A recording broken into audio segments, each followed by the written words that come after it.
Hi YouTube, welcome back to my channel and welcome back to another review of 90 Day Fiancé The Other Way Season 3 Episode 6, Proceed with Caution. So we start off with Alina, and I'm glad because they're my least interesting couple. Steven and Alina are so young and it's like they're children playing adult games. They are so young. I don't think either one of them has any business trying to be in a committed relationship with anyone. Alina, to me, is definitely not ready for a relationship because of the way that she really wants to control Steven. She told him in the last episode, I think it was, I don't know if it was this one or the last one, the storyline to me is not that interesting. So I have a hard time distinguishing what happened when. But at some point she had told Steven that she wanted him to delete all of his social media so that he can, I guess, be more faithful and not be tempted to communicate with other girls online, which to me is just so immature. It's so ridiculous.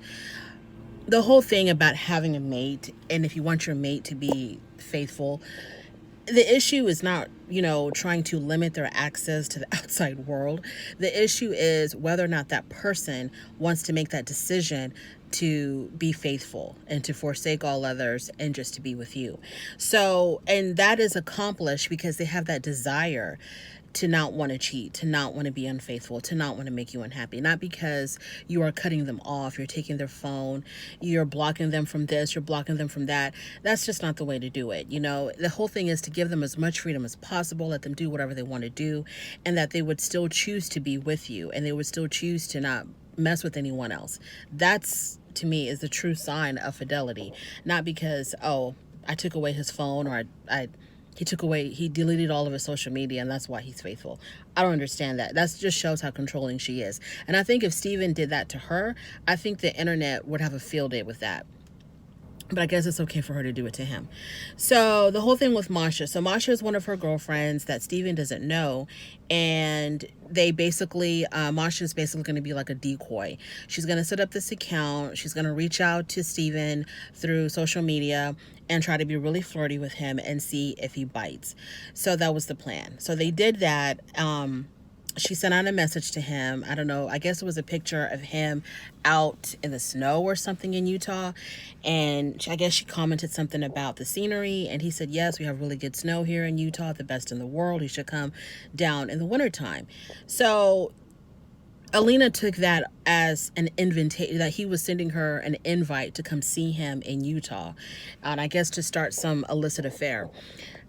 That's not how I took it. To me, it was just like, he was like, oh, yeah, you like our snow? Come check it out in the wintertime. Something really casual, really friendly, like no big deal. So it's like Alina wants to work herself into a jealous frenzy.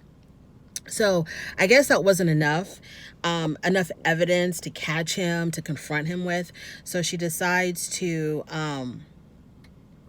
she tells her friend to send more flirty messages. Hold on, I think I got to sneeze. She tells her friend to send more flirty messages. And it's like, okay, so what's next, Alina?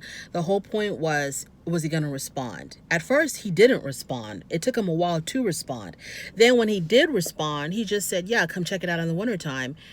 And now that wasn't enough. You want it to go even a little bit further. You want her to send something even more enticing. And I'm just like, Alina, you keep digging around, you're going to find something and you're not going to like it. And you just leave well enough alone. Like, she's really, if you really want to test him, tell Masha to send him some provocative pictures.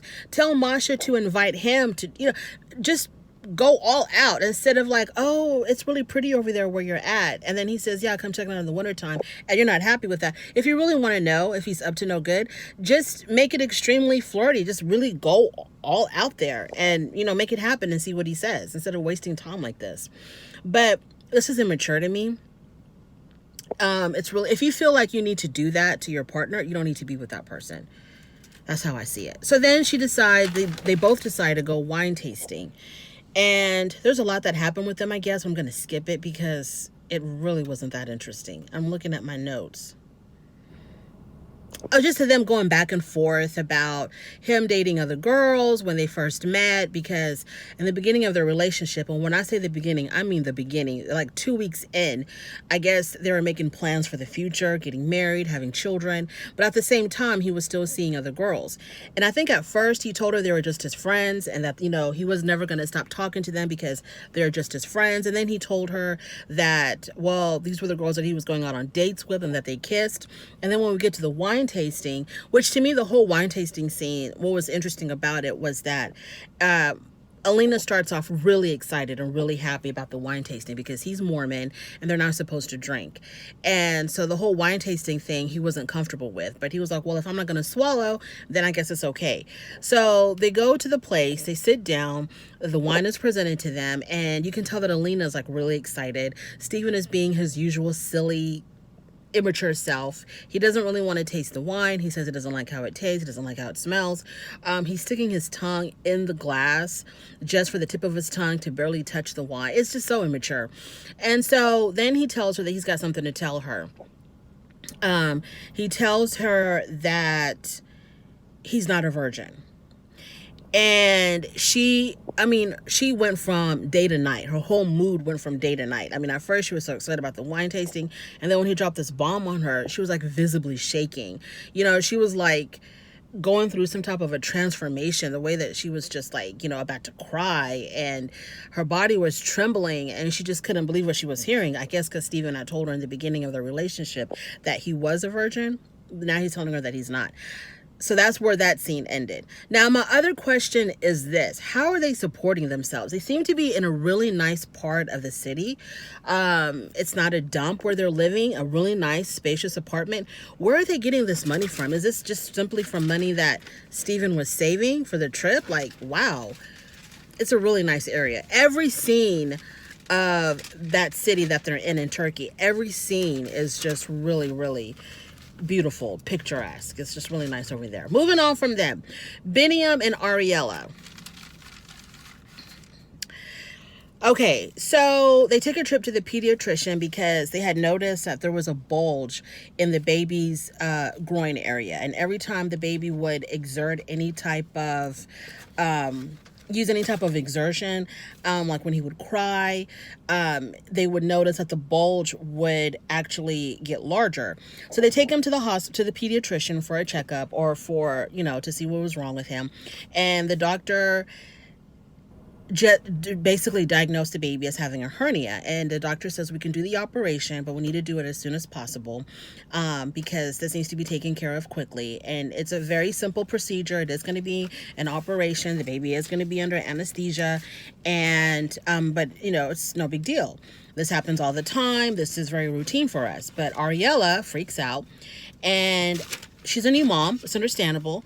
She freaks out, and she's like, well, she tells Biniam that if this is going to happen, she would rather the baby go to the U.S. to get the surgery, because she has insurance there and she just has more confidence in the U.S. doctors. That's basically the bottom line. She just has more confidence in the U.S. doctors.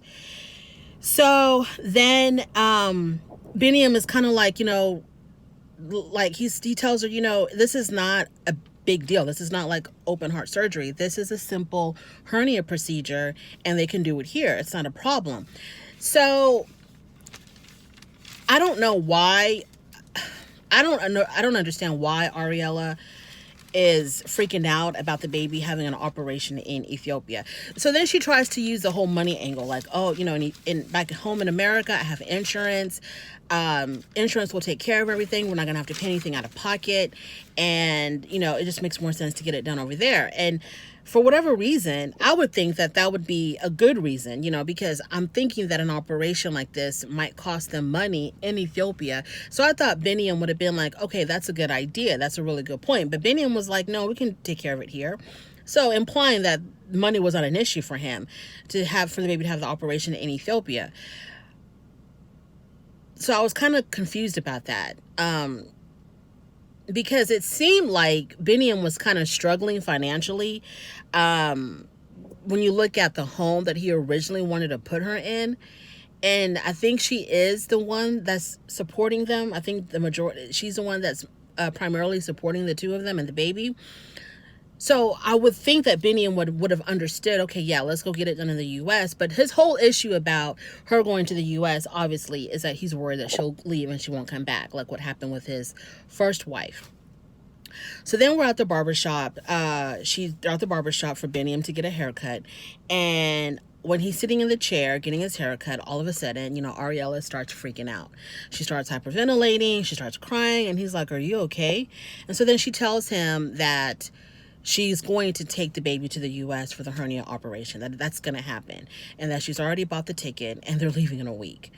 And Biniam, of course, was completely just in shock because she never discussed this with him, which I think was wrong. She should have told him, And Biniam believes that she purposely brought him to the barbershop because she wanted to drop the bomb on him there because she knew that he wouldn't react. He doesn't want to embarrass himself in public. He wants to keep up some type of a decorum. And so even though she completely blindsided him, he was going to keep his composure together and not yell and scream and get angry at her, which I believe that. I believe that's exactly what she did. She's really manipulative and conniving. I think that's exactly what she did. So, of course, he starts crying because he doesn't want them to leave. He wants them to stay there. And I'm pretty sure he wants to be there for his son when he's going through this medical procedure. And then he has to leave the barbershop. So he steps outside to kind of cool off a little bit. He's like, you know what? I need to be alone. I need to process this. So he leaves. He walks out. And then she goes out after him. And he literally gets on his knees in front of her and begs her to not leave, because he's so worried that she'll leave and not come back. And it was really heartbreaking, extremely heartbreaking for her. I mean, to watch this scene. It was just so sad. I think I was even getting teary-eyed because this man loves his family so much. And he's been through so much with Ariella that, I don't know. I don't see how she could do this. And I wouldn't say that she would purposely leave to not come back on purpose, but I would think, you never know what might happen. There's a pandemic. You don't know what's going to happen. What if the borders close again and, now she can't leave America? He has, legit reasons to be upset, to be worried about them leaving. And I don't understand, if you want to be with, because, her ex-husband, Leandro, he doesn't seem like he's American born. I'm not sure, but I don't think he's American born. So she's got this thing for foreign men, but she doesn't have any faith in their foreign customs, in their culture, in the way they handle things, in the way that their societies function. There's nothing wrong with the baby getting the operation in Ethiopia. If money is not the issue and you can afford it, get it done in Ethiopia. I mean, this is not going to be the only thing. What if something else comes up? So every single time something comes up and you don't trust Ethiopia, the Ethiopian infrastructure to handle, you're just going to get up and always go back to the U.S.? That doesn't make any sense. You decided to leave your life behind in America and start a new life in Ethiopia. And you can't run to America every time you're worried about how things are handled in Ethiopia. You love foreign men. You got engaged to a foreign man. You wanted to move in his country. So deal with it. I'm pretty sure Ethiopians have operations every day and they've all survived. So then she's on a video call with her and Biniam. Well, it was Ari's idea to have a video call with her mom because she said she wanted to talk to her mom and see what her mom would say. You know what your mom would say. Your mom has no faith in Ethiopia. When she left Ethiopia, she was extremely worried and extremely concerned about what life would be like for her daughter and her grandson in Ethiopia. You know that your mom is not going to like for the baby to stay there for the operation.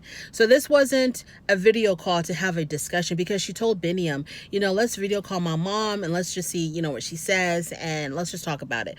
No, this was not a let's just talk about it situation. This was me and my mom are going to team up and we're going to convince this man to take the baby back to America for the operation. And whatever Biniam would have said, it wouldn't have mattered. The decision was made up because the tickets were bought. So they get on the video call with, I think her name is Janice, Ariella's mom. And Ariella said Biniam has said he had two concerns. Ari didn't tell him about the ticket, which he thought that was very deceptive. And also, this has happened to him before. And Janice responds with, well, you can't, live your life based on what happened to you before. You know, that happened. It's over. It's not going to happen again. Ari's not leaving you. She's going to come back. Just get over it. But this is a serious concern because the pattern is so similar. This is a legit issue for him, you know? And the fact that she had to buy the tickets behind his back, use her mom to basically drive into him that this is going to happen. I mean, she went about it all wrong. I feel like she did. But anyways, so Janice, then I think Beniam brought up the point that, you know, because I think her mom is a nurse. She's a registered nurse. So Beniam said, you're going to be really busy. So I don't even know if you're going to be there to help them out, you know, with the after the operation, when the baby comes back home. Ari will need your help and you work, blah, blah, blah. And the mom says, no, I'll be there. Don't worry. I'll be there to help out. And so at the end of the day, he says, okay, you know, you can take my son to America for the operation. Then she has a spa day with his two sisters. So she meets up with his two sisters. And as soon as she showed up, the sisters already were on her like, okay, you're late. You're late. You're late. So they go into this. To me, it looked like a cave. I don't really remember what type of building this was, but it looked like a dark cave. So they go into this dark room or a dark cave, I'm not sure what it was, and they're wrapped up in these blankets, like layers and layers of blankets. It's Ariella and Beniam's two sisters, and they sit on these wooden chairs, and these wooden chairs have a hole in them in the seat area, and underneath the chair is a hole in the ground with coals, and I guess steam is coming out, and you're supposed to sit in this chair with your lady parts directly above the hole so that steam can enter your lady parts. And it's supposed to, because Ariella asked the sisters, what does this do exactly? And the sister said it's supposed to tighten your cervix and tighten your uterus. And I think they said it's to prevent pregnancy if your cervix is tight. I think that's what Ariella said. Something about like, oh, okay, so that means that you won't get pregnant. I think that's what that was for, but I could have misheard. So they're sitting there, and then the spa attendants, they come out with butter, and they put butter in their hair, a lot of butter in their hair. And I guess the butter was supposed to keep your hair nice and moist, and they put honey and coffee on their face. They scrub honey and coffee on their face, I guess to soften the skin and to exfoliate, I guess. I kind of think that the sisters played her. I think they were like, let's think of the most weirdest Ethiopian custom or whatever, and let's have her do that. She's going to be, I think they played her. So then she tells the sisters that she's going to be leaving with the baby back to America for the baby surgery. The sisters are very affected by this, especially the younger sister. She starts crying, and she said, you're not going to come back. And Ariella said, I promise you, I will come back. I will definitely come back. And the sister says, well, you're probably doing this because you don't like us, because, you brought your ex-husband over and we told you how we felt about that. And that's probably the reason why you're doing this. And Ariella says, it's got nothing to do with that. It would just be better for the baby to have the surgery in America. And I am definitely coming back. She says, I promise Beniam and I promise both of you that I'm coming back. And I don't hate y'all. I love y'all. Y'all are my sisters. I love y'all. And I'm definitely coming back. And so this was another difficult scene. I'm kind of torn about this because for the cost part of it, it makes sense that she will go to America. If it's going to be free, insurance is going to cover everything, and I'm pretty sure her parents are going to help out financially. But they didn't help out financially no matter where the baby had the surgery. But I think that if you're making the decision to live somewhere, make the decision to live there. If you don't like how things are ran in Ethiopia, why did you go there? Come back to America. Why did you go there? Why are you starting this life with this man? He's thinking that this is going to be your forever home. Y'all are going to stay together forever in Ethiopia. And if y'all do decide to travel, y'all will make a united decision to go travel or to go live somewhere else together as a family, not you making decisions behind his back. And now you completely flip the script on him, and you're taking off for the baby to have a routine surgery. This is nothing major. This is nothing like brain surgery, open heart surgery. This is nothing like that. This is just a routine hernia surgery, and you feel the need to pack up and run back to America. I don't think she should have done that. I see no problem with the baby having surgery in Ethiopia for something like that. Moving on. Armando and Kenny. So Armando and Kenny, they're talking in the kitchen. Armando tells Kenny about his conversation with his dad and how well it went. And it went very well. The conversation with his dad went very, very well. It was a good bonding moment. The dad accepted his son for being gay. The only issue was the dad couldn't promise to go to the wedding. And he didn't say he wasn't gonna go. I don't think he was like a hard no. He was just like, I need to just think about it. So Armando is relaying this to Kenny, and Kenny kind of sees the whole thing as negative. Like, well, if your dad really supported you, he would say he was coming to the wedding. And Armando's like, well, you have to let's concentrate on the positive aspect that my dad accepted me being gay. My dad accepts me being with you. It's just that he doesn't know if he's going to come to the wedding. And Kenny said that if it was him and his parents couldn't, give him an absolute guarantee that they would show up, he would forget it. He'd be like, well, I would just forget about them, And I didn't understand why Kenny kept on bringing Armando back but he couldn't guarantee he's coming to the wedding. He didn't say he was actually coming to the wedding. Like, he wanted Armando to get worked up about that, when I feel like the dad kept that door open. He didn't completely shut it. He kept it open. Like, he just says, I need to just think about it. This is a lot. This is a lot for me. So let me think about it. And I'm pretty sure the father will show up for the wedding. He's a really sweet old man. The fact that he would even accept his son for being gay, that is just speaking to me. That's like, it's speaking volumes in a culture where homosexuality is not, 1,000% accepted. Not only that, not even the cultural part about it, but on the personal aspect of it, the fact that, they knew their son as being straight for so long, you know what I mean? Because he had a wife, he had a child. They knew their son for being gay. So it's a lot for the family to take in that he's now a gay man who is going to still raise his child with his male partner, and now they're going to get married. That's a lot for them to take in a short amount of time. So Armando sees the glass as half full. Kenny sees the glass as half empty. Because he couldn't promise and guarantee that he'll be there, then he's not really supporting you. And sometimes I wonder if Kenny is like trying to draw a wedge between Armando and his family so that he can have Armando all to himself and just kind of like not worry about the family anymore. I kind of wonder, because every time that, the whole time that Kenny has been in Mexico, I feel like Kenny has been stressed out. And I understand that he's probably homesick and he's missing his family, he's missing his children and his grandson. But it seems like he's never been completely 100% relaxed and accepting of his new life in Mexico. And maybe he feels like, well, if he can cause this acrimony between Armando and his family, if he can have Armando just concentrate on the negativity of his family, then maybe they can go to Miami, or Florida, wherever they're from. Maybe they can go back to the United States. I kind of feel that Armando is not like 1,000% on board with this new life in Mexico. So then there's Cassie, Deborah, and Virginia. And of course, the little baby girl, what is her name? I forget Hannah. So Cassie, Hannah, Deborah, and Virginia, Armando's mom, they go to the fabric store to find fabric for Hannah's flower girl dress. And while they're there, they're having a discussion about Armando and Kenny, and they talk about the father's reaction. They talk about the father's reaction, and which was, it spoke volume that he was accepting of it, and also the fact that they talk about how when they all had dinner together, it was Armando and and Kenny and all of Armando's family. They talk about that. Cassie starts to cry because to her, she doesn't understand why people cannot just accept Armando and Kenny, accept it for what it is. And Cassie says, in her confessional, she says that she grew up with a gay dad and this is all she's known. And to her, this is like 1,000% normal. This is normal to her. And she doesn't understand how other people don't see it as normal.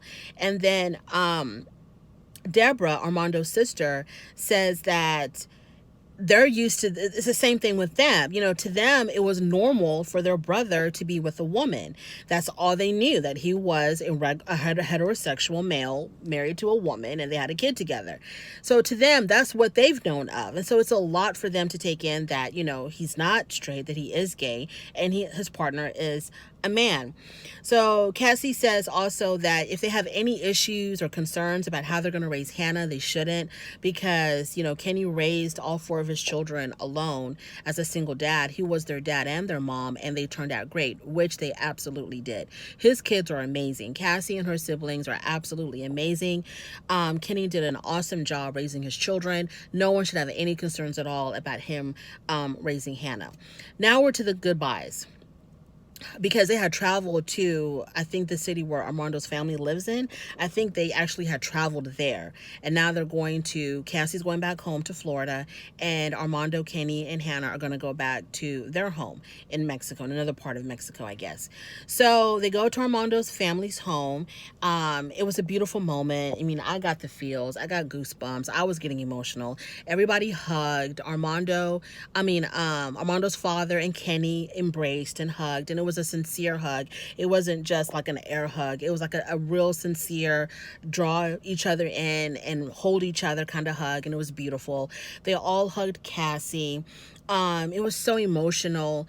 And Armando's dad gave Cassie a necklace, which I thought was so sweet. And Cassie actually cried when she accepted it. And it was just a really beautiful moment. And then at some point in this episode, Kenny had said that it seems like, I don't remember if it was in the beginning of their scenes or somewhere towards the end, I don't remember. But at some point in this episode, Kenny said his family is so accepting. I kind of wonder when the other shoe was going to drop. Like, he's once again being negative about it. He's kind of like wondering, like he feels guarded. Like, yes, they accept him and they love him and they accept me and they accept my daughter. But I'm wondering when it's really all going to fall apart. That's kind of like how he's thinking, that, this is not genuine, or this is not going to last. So he's waiting for the other shoe to drop. And I just don't understand why he wants to concentrate on the negativity of it. Like, he's constantly, and maybe it's because of his own experiences. They act like they accept you in the beginning until you want to marry their son. Or they act like they accept you in the beginning until you want to move in together.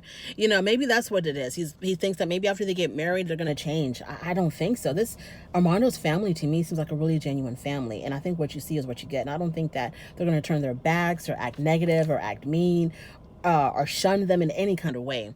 I don't see that. And Kenny sees a light in Papa after he gives, I call Armando's dad Papa in my notes. Kenny sees a light in Papa after he gives Cassie. Yeah, so after Papa gave Cassie the necklace, Kenny said that he saw a light in him. And this is when he said that, but he wonders when the other shoe was going to drop. Now we move on to Victor and Ellie. So Victor and Ellie, they are, okay, so the whole issue with them is Victor wants to stay in Providencia. That is his home. He wants to stay there. He wants to rebuild after the hurricane. And it's a lot of work. It's a whole lot of work. And there's a whole lot that needs to be done. It was a Category 5 that absolutely devastated this tiny little island. And he ain't going nowhere. Now, the issue is Ellie. Is she going to stay for the ride, or is she going to jump ship? Now, what Ellie wants is she really doesn't want to stay in Providencia. The hurricane just bulldozed the whole island. So there is no water. There's no running water. There's no supplies. There's no cell phone. There's no nothing. And so she wants to stay on the island. She wants to stay on San Andres. That's where she wants to stay, and maybe visit Providencia a couple of times a week to help out. And Victor, he wants to stay there. I guess he wants to stay there full time. So they're meeting at a restaurant or a cafe or something, and they're talking about it.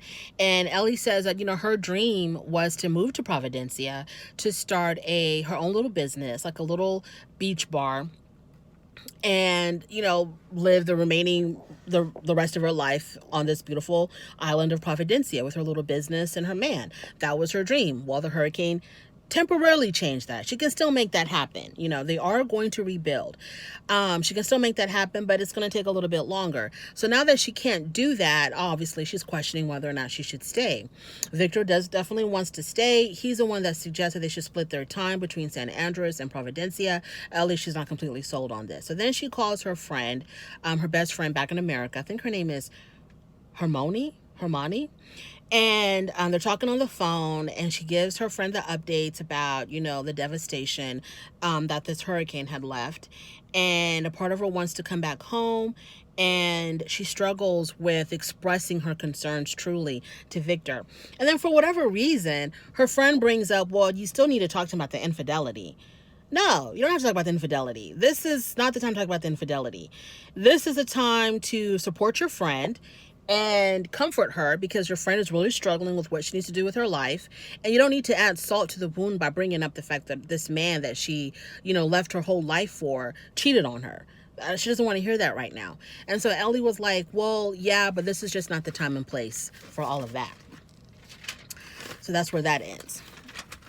Then we go to Sumit and Jenny. Sumit and Jenny, they're back in full effect.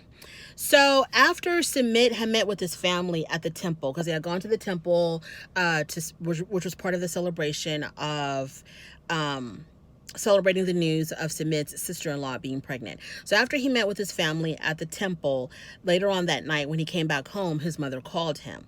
And Jenny could hear the yelling, Sumit's voice getting loud, and I guess maybe she could even hear the mother screaming over the phone on the other end. And Sumit said that, yeah, his mother was really unhappy.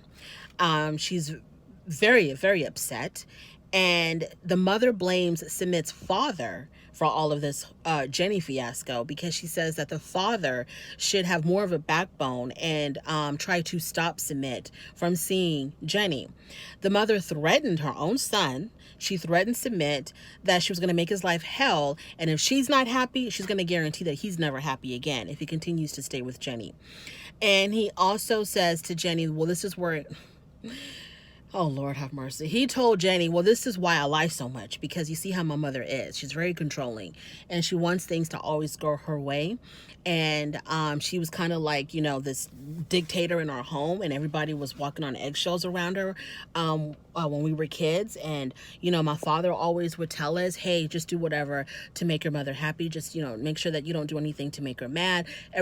He paints this picture of his mom being a tyrant, like a complete tyrant, and everyone was walking around on eggshells. Everyone was really afraid of making her mad. And so the father taught his children that, hey, you just make sure that whatever you do, don't make her mad. And so they had to lie. They learned how to lie, just to say whatever to make their mom happy, to keep their mom calm. And I'm thinking to myself, okay, Sumit, so you're trying to explain why you are a pathological liar because of your mom being a tyrant when you were a kid. But how does that explain you catfishing Jenny when you first met her online? And who knows how many other women you're catfishing? How does that explain that? How do you explain, because my mom was like an emotionally abusive tyrant, this is the reason why I seek women on the internet and send them fake pictures of myself and try to get them to engage in a false relationship, in a relationship built on lies with me? I don't understand. I need that explained to me. I don't get it. But that's what he tells her, and she buys it, hook, line, and sinker. And so she tells Sumit, well, your mother needs anger management. You need to, she needs to see someone. She needs to see a psychologist or a family counselor. That's what she needs to do. And so Sumit agrees. He's like, yes, you're right. You're so right. Yes, my mother needs to see a counselor. We also need to see a counselor. And then Jenny's kind of like, if I'm the cause of all of this, do I even need to be here? If I'm bringing this much unhappiness, do I even need to be here? So I think that's basically where that ends. And then he also talks about, I have to mention this. He also talks about another reason why the mother is so angry with his relationship with Jenny is because when he was married to his previous wife and his mother had a very close bond, had a very close relationship. Sumit actually had a younger sister that's about a year younger than him that died when she was still a baby. And this was the mother's only daughter. And so when she lost her baby girl, she kind of felt like she had another chance at a mother-daughter relationship with Submit's wife. So then when that relationship ended in divorce, the mother felt like, okay, once again, I've lost a daughter.